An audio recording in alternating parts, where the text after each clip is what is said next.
একদা এক ব্যবসায়ী একটি খুব সুন্দরী মেয়েকে বিয়ে করে। বেশ কয়েক মাস দুজনে খুব সুন্দরভাবে সংসার করতে থাকলো। কিছুদিন যাবৎ মেয়েটির সারা শরীরে গায়ের চামড়ায় কিছু রোগ দেখা দেয়। কাজেই ধীরে ধীরে তার সুন্দরতা কমতে থাকে। এমন এক সময় উপস্থিত হলো যখন তার হাজব্যান্ডকে ব্যবসায়িক কাজে শহর ছেড়ে কিছুদিনের জন্য বাইরে যেতে হলো। কিন্তু ফেরার পথে তার একটি গাড়ির সাথে মারাত্মকভাবে অ্যাক্সিডেন্ট হয়।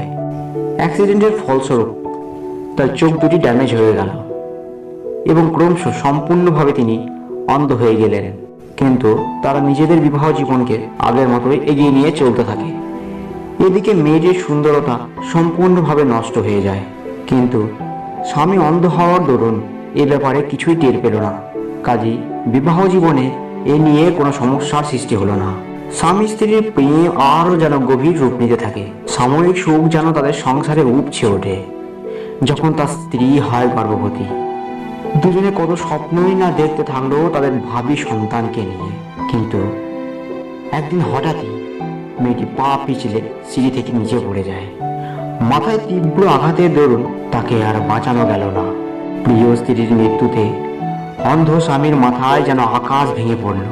তিনি প্রচণ্ডভাবে শোকাগ্রস্ত হয়ে পড়েন। স্ত্রীর শেষকৃত্য সম্পূর্ণ হওয়ার পর তিনি স্থির করলেন যে ওই শহরই ছেড়ে দেবেন। তখন ওনার এক বন্ধু জিজ্ঞাসা করলেন যে আপনি তো চোখে দেখতেই পান না, তখন না হয় আপনার স্ত্রী আপনাকে সাহায্য করত, কিন্তু এখন আপনি এক অচেনা জায়গায় কিভাবে নিজের খেয়াল রাখবেন? ব্যবসায়ী উত্তর দিলেন, আমি তো অন্ধ না, আমি শুধু অন্ধ সেজে অভিনয় করে গেছি মাত্র।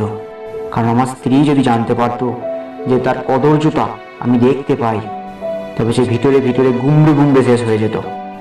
সে ছিল আমার জীর্ণ হৃদয়ের মণিমুক্ত, যার আলোয় আমার জীবন হয়েছিল বিকশিত। তাই আমি স্থির করেছিলাম যে আমি অন্ধ সেজেই থাকবো আর জীবন। কারণ আমি যে শুধু তার ঠোঁটের হাসি দেখতেই চেয়েছিলাম। নীতি কথা হলো, কখনো কখনো অপ্রীতিকর কিছু না দেখা বা নিজের দ্বারা অন্যকে আঘাত দেওয়া থেকে বিরত থাকা অনেক শ্রেয়।